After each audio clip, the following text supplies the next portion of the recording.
పరిశుద్ధాత్మ మీ మీదికి వచ్చినప్పుడు మీరు శక్తి నొందుదురు కనుక మీరు యెరూషలేములోను యూదయ సమరయ దేశం అంతటను బూదిగంత వరకు నాకు సాక్షులై యుందురు అని వారితో చెప్పాను. ఎప్పుడు దీవించబడతారు, ఎప్పుడు అనేక మందికి ఆనందకరంగా ఉంటారు, ఎప్పుడు ఆశ్రయించబడతారా అంటే పరిశుద్ధాత్మ మీదికి వచ్చినప్పుడు, పరిశుద్ధాత్మతో నింపబడినప్పుడు మనిషి పరిశుద్ధుడుగా జీవిస్తాడు, మనిషి పరిశుద్ధంగా ప్రవర్తిస్తాడు, మనిషి యథార్థంగా జీవిస్తాడు, మనిషి గొప్పవాడిగా అనేక మందికి దీవెనకరంగాను, అనేక మందిని చేయించేవారుగాను, అనేక మందికి సహాయకుడుగాను సహకరించే వ్యక్తిగాను ఉంటాడు.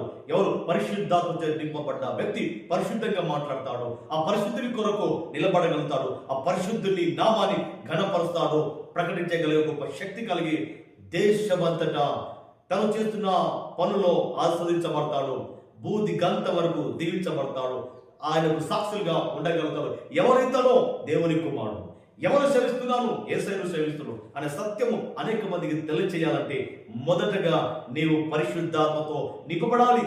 అప్పుడే నీ కుటుంబం దీవించబడుతుంది, అప్పుడే నీ ఉద్యోగము దీవించబడుతుంది, నీ వ్యాపారం దీవించబడుతుంది, అనేక మందికి ఆసక్తికరంగా మారుస్తుంది. దేవుడు గొప్పగా ఆస్వాదిస్తాడు. ఎప్పుడో నువ్వు శక్తి చేత నింపబడ్డావు. పరిశుద్ధాత్మ చేత నింపబడాలంటే ప్రార్థన చేయాలి. పరిశుద్ధాత్మ దేవుడు వారి పైన వచ్చి రాలగా వారి శక్తిని పొందుకున్నారు. వారు గొప్ప దేవుని మాటలు ప్రకటించారు. సహోదరి సోదరుడా, ప్రార్థన చేద్దాం. ఎప్పటి వరకు? శక్తిని పొందుకున్నంత వరకు. ఎప్పటి వరకు? ఆ గొప్ప దేవుని యొక్క బలాన్ని పొందుకున్నంత వరకు. ఎప్పటి వరకు? దేవుని జ్ఞానంలో వచ్చేంత వరకు ప్రార్థన చేద్దాం. పట్టుదల కలిగి జీవిద్దాం. ఓ గొప్ప దేవునికి సాక్షులుగా జీవిద్దాం. ఆయన సహవాసము చేస్తూ సంతోషమును సమాధానమును కలిగి ఉందాం.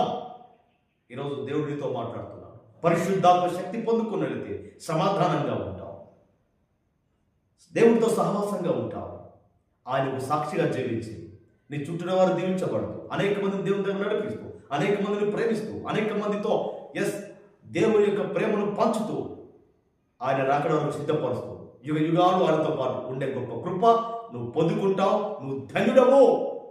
నీ చేతి పనులను ఆశ్రయించబోతున్నాడు. Thank you. God bless you.